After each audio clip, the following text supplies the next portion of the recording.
Hello, everybody, and welcome to episode 4 of All Over the Place. It is your host, Ledian Gonzalez, and I cannot believe that we've made it this far. I am 4 episodes in. My whole life, okay. Whenever I say okay, that's me starting to get overwhelmed because I just have so much to say in the moment. I've always wanted to start a podcast. I've always wanted to have a place where I could just talk my shit as truthfully as I can. And I've had this little fear inside of my head. Oh, I have so much to share with you guys. Please, okay. Before anything, I want you guys to sit down, grab a beverage, grab some snacks because we have a lot to get through today. And this is just a forewarning. I'm in one of those moods where I'm feeling talkative right now. Okay, this is my job. I am a speaker. I'm speaking. I'm podcasting. I have always wanted to do a podcast. I've always wanted to have a place where I can speak. However, it's always been a fear of mine that I'm just gonna run out of things to say and run out of things to talk about. I'm not even saying this in joke. There would be days where I would be in bed, genuinely stressed out, worried, anxious to the bone, that I was just gonna run out of things to talk about. And I mean, I've always suffered with anxiety. It's just something that has become part of my life since I think I've probably had anxiety my whole entire life, but when I started realizing, okay, this is anxiety, I think it was in high school because I found out what anxiety was, by definition. By definition, I found out what anxiety was, and I was like, okay, wait, I definitely have this. But yeah, I would get stressed out because I would think, what if I stop being able to talk to my friends, to my family, to the people that I love? What if I just run out of words? What if I run out of thoughts? And I've grown up now to realize that that is possibly never gonna happen because dang, life is just always, it's maybe it's too much, I will agree, but yeah, life is always going, life is always at 100, and even in those days that I'm like, okay, I'm kind of bored right now, life kind of feels too too calm for me. I'm one of those people that I don't like to be too calm. It makes me a bit anxious just thinking that I'm in a place of such peace. I do like a little bit of mess in my life, and I mean, it works out very great because I am the biggest mess I think that has ever existed in the world. I genuinely cannot get it together. More on that later. But yeah, I found out that, it's kind of hard to run out of things to talk about. And if on those days where I have nothing to talk about, I have nothing to do, I'm kind of just, do you know what I mean? Like one of those days where you're kind of looking around at the wall, at everything around you, and you're like, okay, 2 hours just passed by and I've done nothing. You can go outside, start counting things, start feeling the grass, take your dog on a walk. Take your dog on a walk. Your dog is neglected right now. I feel like people don't take their dogs on walks as much as they should, and I'm a perpetrator of this. I feel like, okay, but also my dog, if you met my dog, you guys would understand. My dog is a very chill dog. She's a Shih Tzu. She's 9 years old right now, and she just enjoys to sleep. She enjoys to sleep, to lay. I've taken her. There's been times where I've taken her on walks and she would just get 10 steps in. She sits down and starts sunbathing. I'm not even kidding. I'm not even kidding. This is a real thing that happens. This ought to say that you're probably not going to run out of things to talk about. And also, I have anxiety, which has definitely calmed down in recent times. I don't feel as anxious as I used to do. It really has been after I came back from Madrid fully changed my life. I have to make like 15 videos about this. I have not yet made a video about how Madrid has changed my life, but I definitely feel like I'm way less of an anxious person. And I would definitely went from one extreme to another. I think now I'm maybe too chill and too lax about everything. But you know it's kind of like a pendulum. We're gonna get to a middle even ground at some point, I'm sure. I'm not stressing about it. See, it's a little play on words there because I just said I'm chill and I'm not stressing about it. where am I right now? This is not my usual filming location. I say this, and every single time I film this podcast, I'm in a different location. I'm in San Francisco right now, and San Francisco is a very special city. It's a very special state, California. There's a lot of things happening here in this state. And just a heads up, I'm from Miami, Florida, which is a small little town. I always say this. Miami, Florida is not as big of a city as you guys think it is. Yes, like there are buildings, there are skyscrapers, but Miami is very tiny, very small. And it's like it's a community that I understand. It's people that I've grown up with my entire life. We're all Hispanic, a majority. Miami is the bubble of the United States. It's just like a very different place. If you, as I'm finding out, the more I travel to different cities, Miami definitely does not feel like the United States in a lot of ways. Largely based on the fact that Spanish is one of the languages most spoken there. Can you survive in Miami without speaking Spanish? Probably, but it's gonna make your life a bit difficult. Here, completely different. Everything. This actually feels like a city, first of all, in the sense that you can actually walk. Miami does have a city, Brickell area, downtown area, but it's very tiny. I could probably count it with the palm of my hands how many buildings are there just because it's like a very tiny condensed area. It is dense, but it's very condensed. It's very small. This is not the biggest, but it's a pretty big city, San Francisco, and there's a lot of people and a lot of things happening. Just outside of our hotel room last night, there was somebody who was on substances and he was having a concert by himself, singing, dancing. He was enjoying life. And I, when I first got here to San Francisco and I saw how prevalent the use of substances were, I was definitely a bit taken aback. And a bit scared, but honestly, as time goes on, they're there, they're doing their own thing, they're chilling, they're definitely chilling, which I'm very happy for them. It's just not something that I'm used to because I mean I've been to New York, but the use of substances isn't as I don't it's definitely not as visible as it is here. They just do policies in a different way, I found out. So, yeah, things are different here, which is interesting. We're also staying in the absolute worst area in San Francisco called the Tenderloin. It is one of the most dangerous neighborhoods, and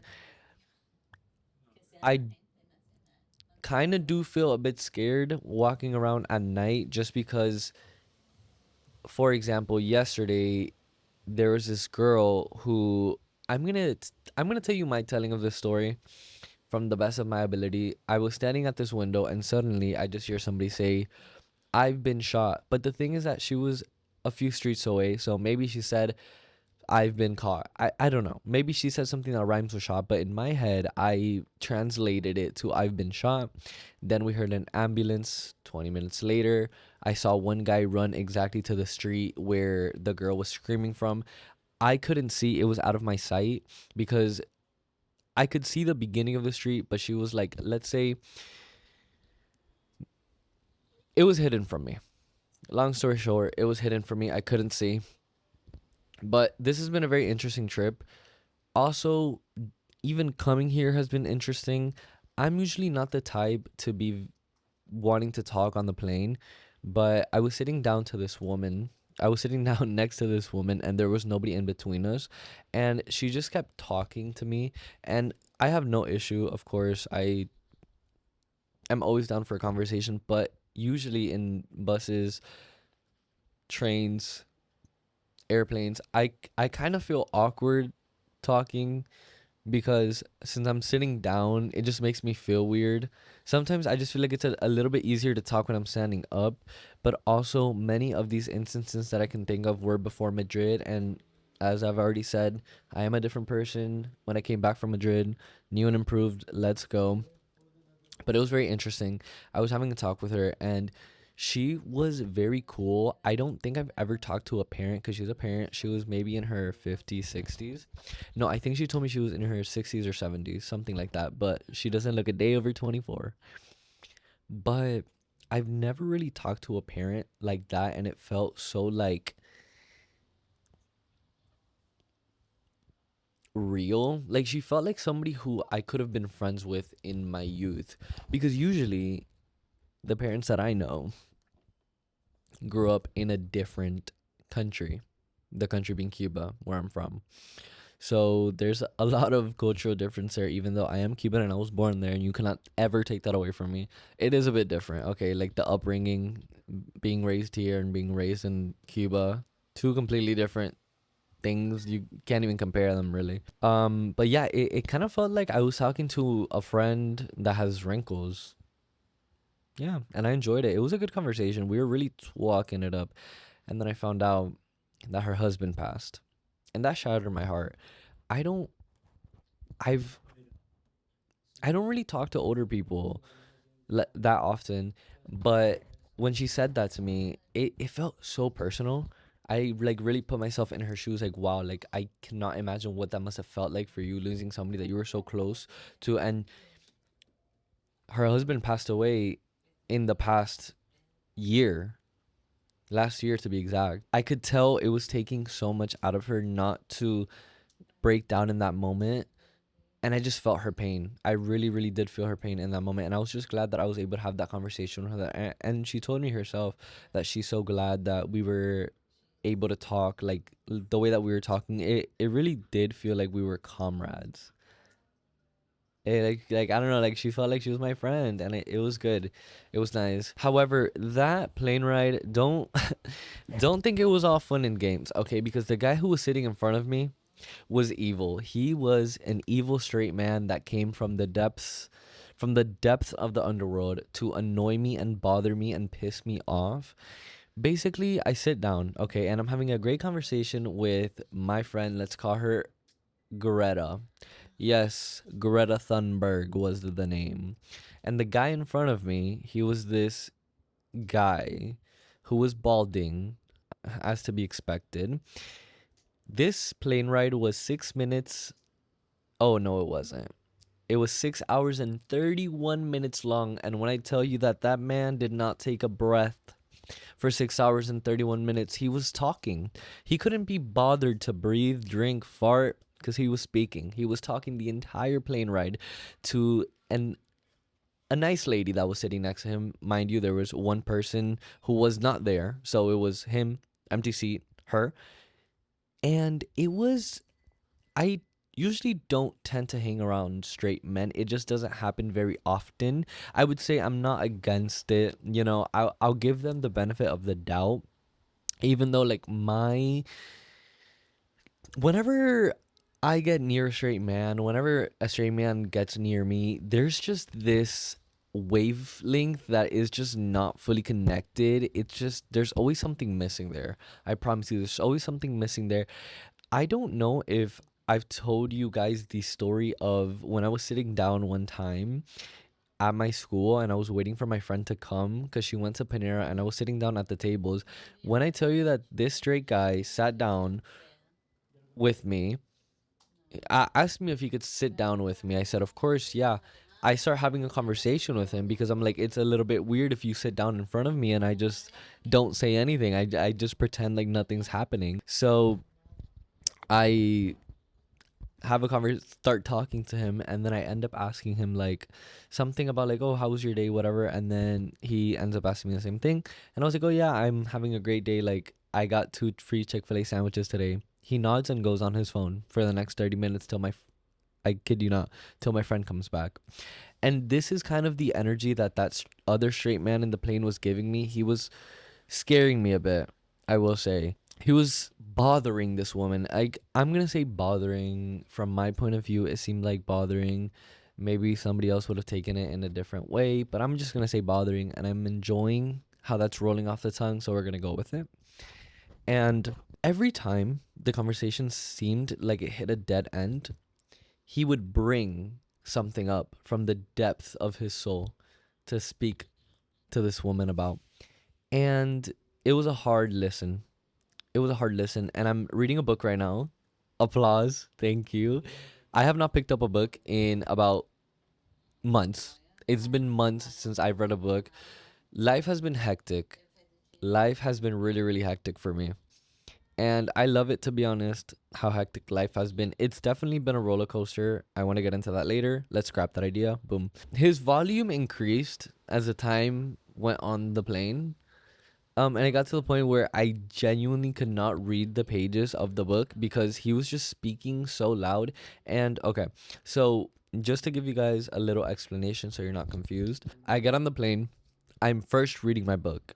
For the first 3 hours of the plane, I'm strictly reading my book, and at this point, he's at an acceptable octave. Okay, as the time goes on, the octaves goes up, but I'm not realizing it in this moment because I'm having a conversation with Greta. Okay, and I'm kind of stuck in that, so I don't realize his octave until me and Greta are speaking for about 2 hours.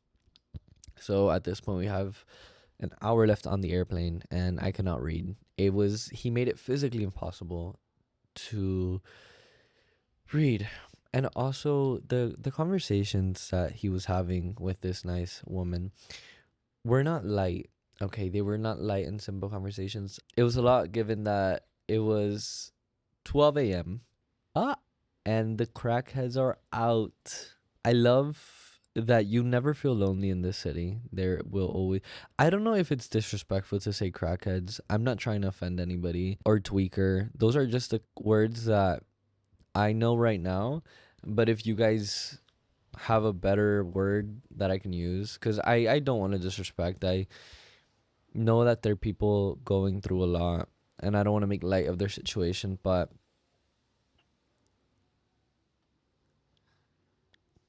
yeah, crackhead is a bit offensive, to be honest. Yeah, that is definitely offensive. You know when you like get your empathy back and you're like, wow, that's insane. My life recently has been very hectic. I've been traveling a lot.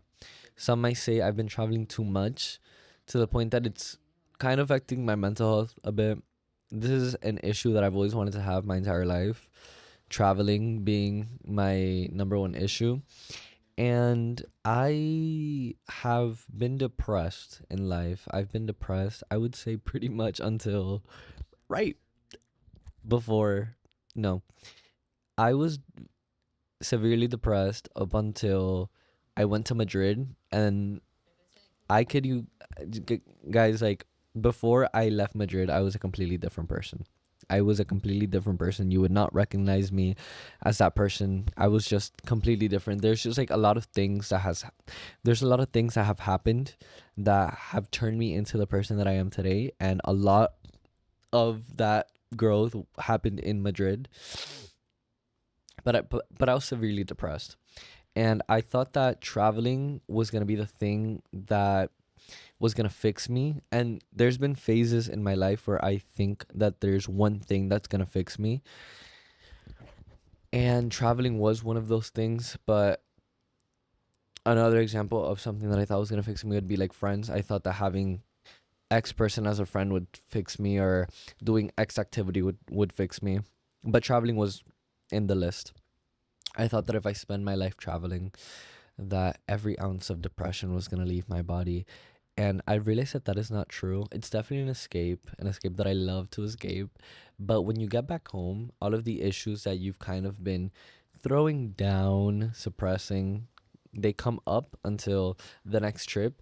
And that's kind of been life recently.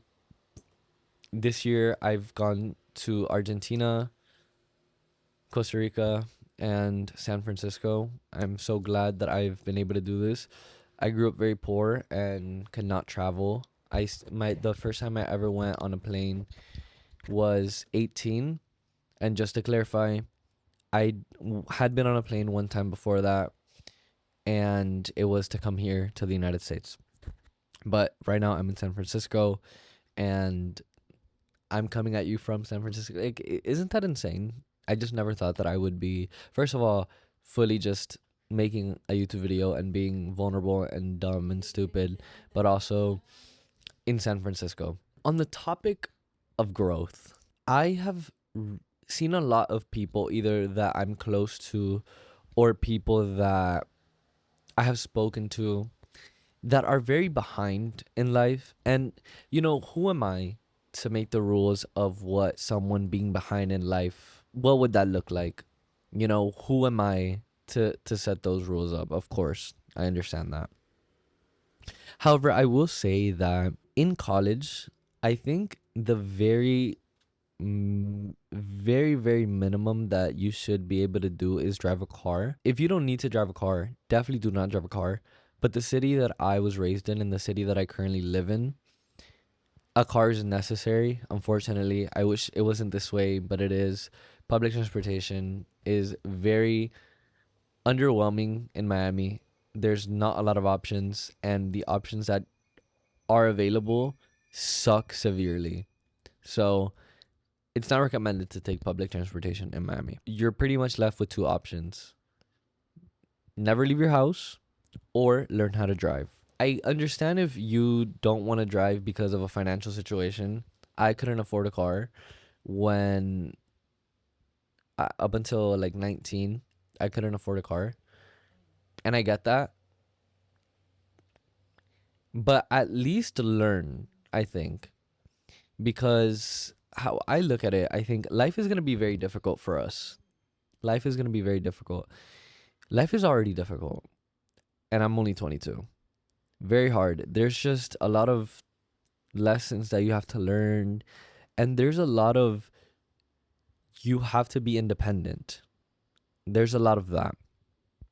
In life, you have to be independent because, for example, when I was working at a physical place, there are so many times where you're going to get disrespected, you are going to get stepped on, and you yourself have to put on your pants, tighten your belt, speak to your manager. And I've had to have conversations with my manager like, oh, I did not like the way that you treated me here because of X, Y, and Z. And that is definitely a time that I do not want to go back to. I will say, worst moments of my life. Oh, let me just relax because I'm getting a lot of fear in my body. Just to speak of customer service is enough to make me shed a tear. Working customer service is not for the faint of heart. More on that later. But for now, you have to stand up for yourself. You have to say, stop right there and don't disrespect me. And these are things that you are eventually going to have to need because I guess like there's levels of who you want to be in life. But I mean, I don't want to be disrespected. I wouldn't want you to be disrespected either. And unfortunately, there are people who are going to disrespect you. Sometimes not even intentionally. It's just going to come out that way. It's unfortunate, but it's true. And it's going to happen. And you yourself are going to have to be there and set the record straight because your parent is not going to be there at all times. It's not only at a job, even at school, anywhere in life.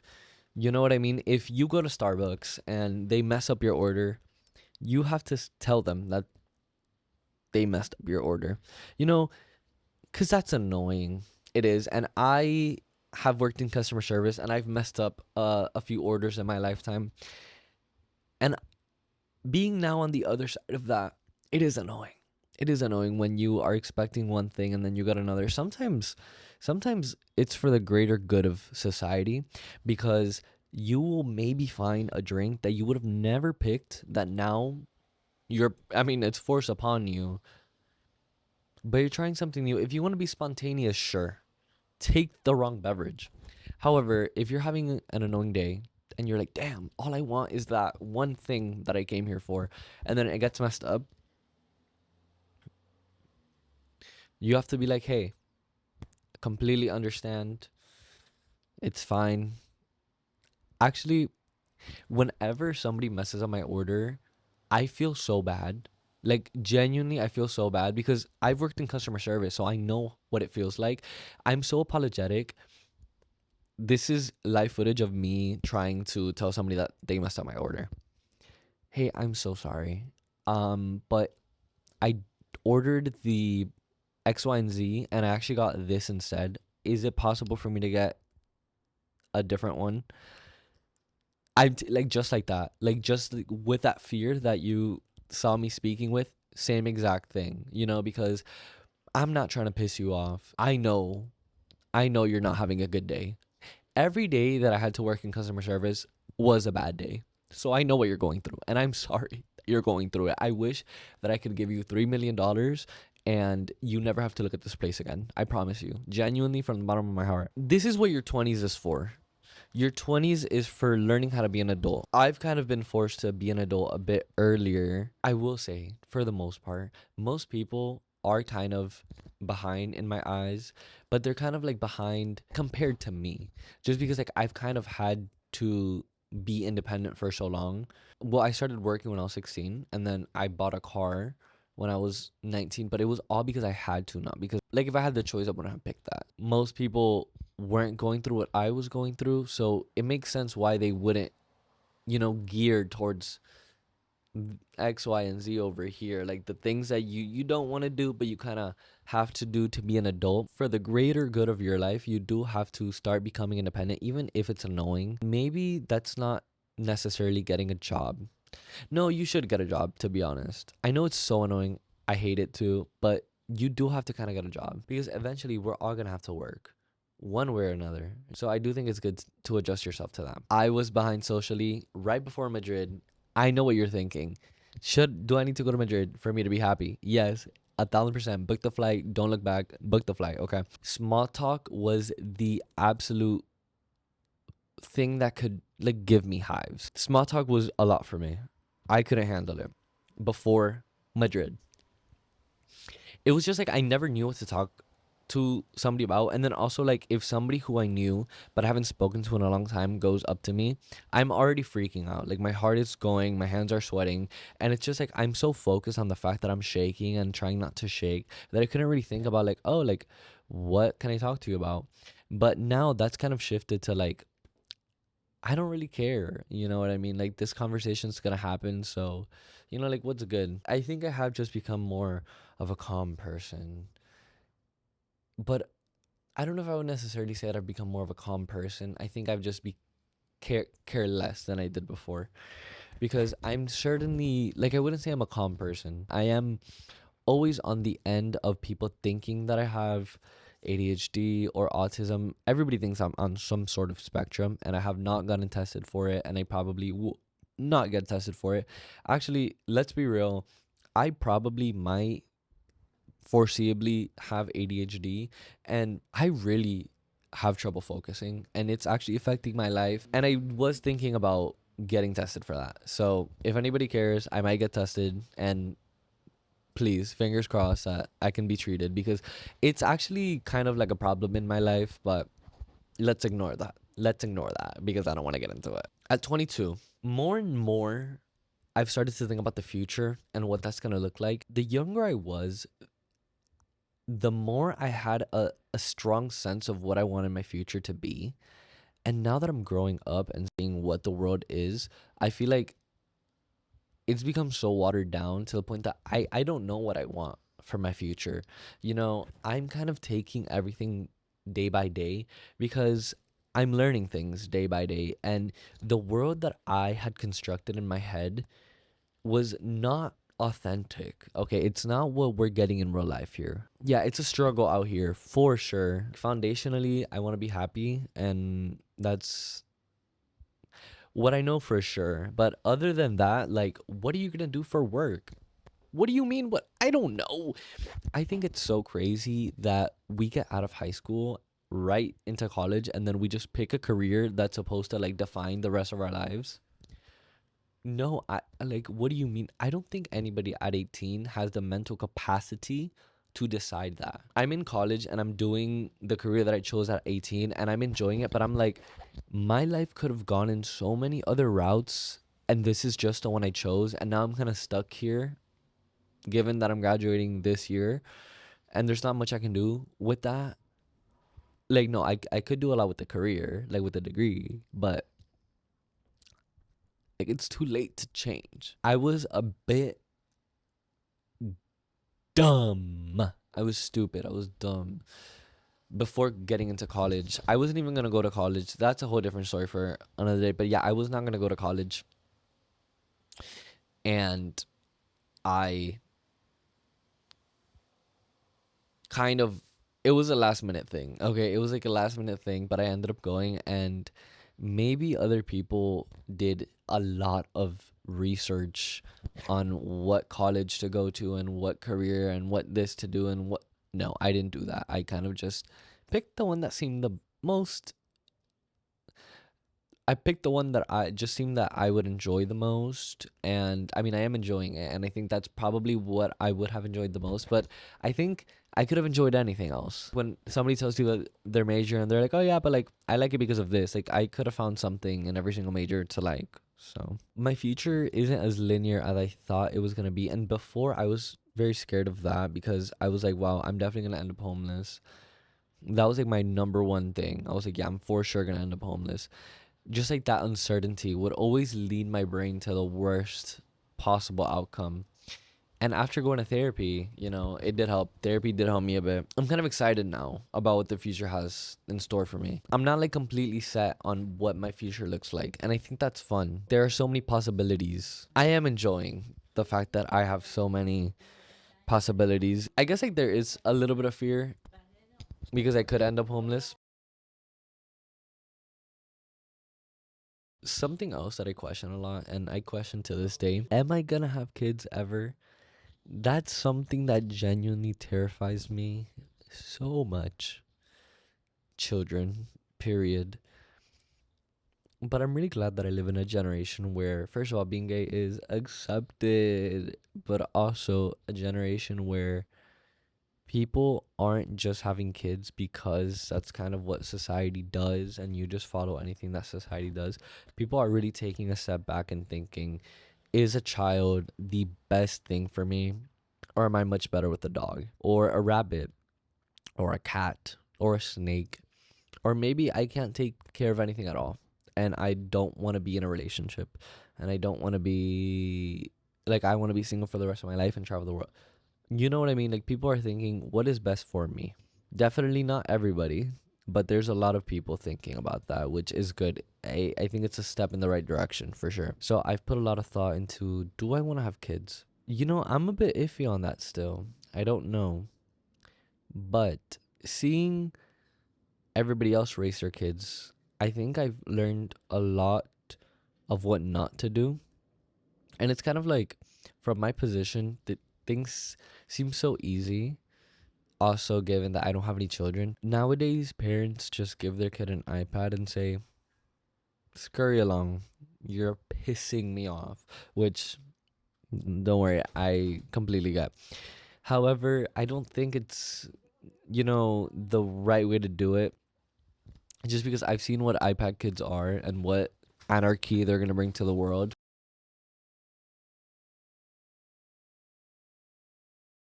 I had to take a little bit of a break because I was hungry. Also, I had just spoken for way too long, so I was getting a bit annoyed of how long I was talking for. I have some tiramisu, so I'm sorry. I'm gonna be eating. Let's try it together.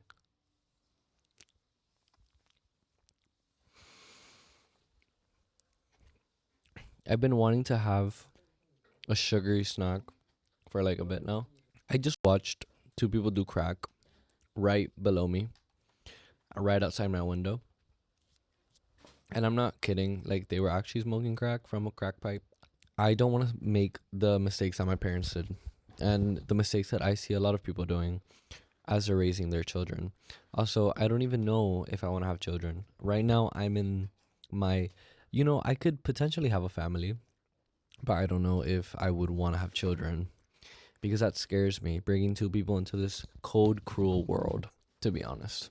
Right now in life, I'm going through a metamorphosis stage. I'm kind of going through a lot, growing, learning. And one thing, though, that I am completely sick and tired of is school. I've been in school since I was 6 years old. or 5. Since the regular time that everybody goes to school. But I'm still in school. I'm in college and I might need to continue. Maybe I get my master's, maybe I don't. But it is a lot. It is a lot to go to school for so many years, and it's very hard to just keep caring. So yeah, I'm kind of lost when it comes to school at this point. I'm just getting very sick and tired of it, of doing the same things, and it's always like the same thing, especially with me turning in things at 11:59. It's a big problem that I have that I need to fix, and I will fix it one day. But I am getting bored of school, and I could see myself caring like less and less every day about it, which is very very sad and very annoying. Because it's always like at the beginning of the semester I'm like very strong, and then as the semester goes on I fizzle out and I'm just like whatever, like this is stupid and boring. There's something in this that I kind of like left out, which is the part that I am finding out that I'm a bit lazy.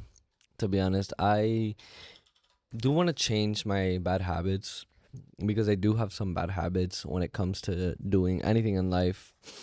Do you guys remember earlier when I was speaking about the fact that I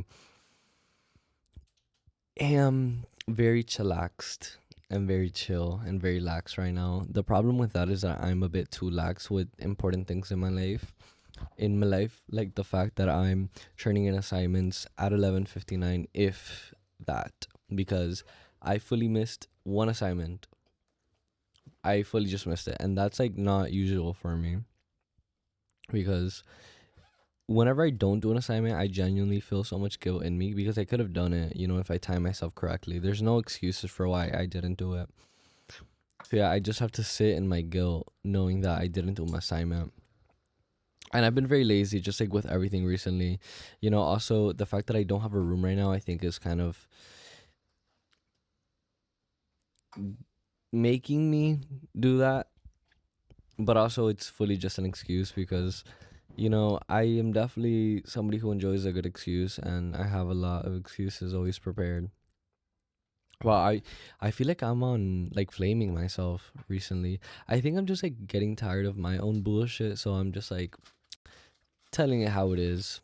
No reason to hide anything. Just be fully honest, and um I am excited for the future though. I feel like especially with what I'm doing with social media, I'm just like really enjoying it. For so long, social media has been like the root of like evil, and like partially it still is the root of all evil in my life because it's just like I can never shake the feeling of like wanting to be successful on social media. Like, of course, like I want to be successful in it, but I don't want me wanting to be successful overpower how much fun I'm having just like posting and like doing silly little videos. And like my entire life I've been kind of,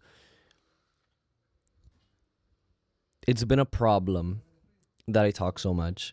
And it's good to have an outlet that doesn't judge me for speaking so much. I remember like my conduct grades would be like C's in school because they would say that I talk too much. It's just like, oh my god, I think I might fully finish this tiramisu by myself. But yeah, I remember my behavior being a topic of conversation because I just could not shut up. Teachers are so annoying. I get it, we're in school and we're supposed to be doing our homework and our assignments. But goddamn, let me just talk and let me enjoy myself. Monsters, all of you. Thank you guys so much for watching. I think I'm going to finish the video now. Just because there's a lot of people moving around me. And I just want to be in peace. For right now.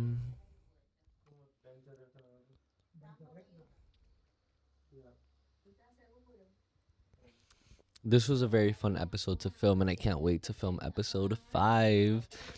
I'm again just completely in awe of the fact that I'm being consistent with this.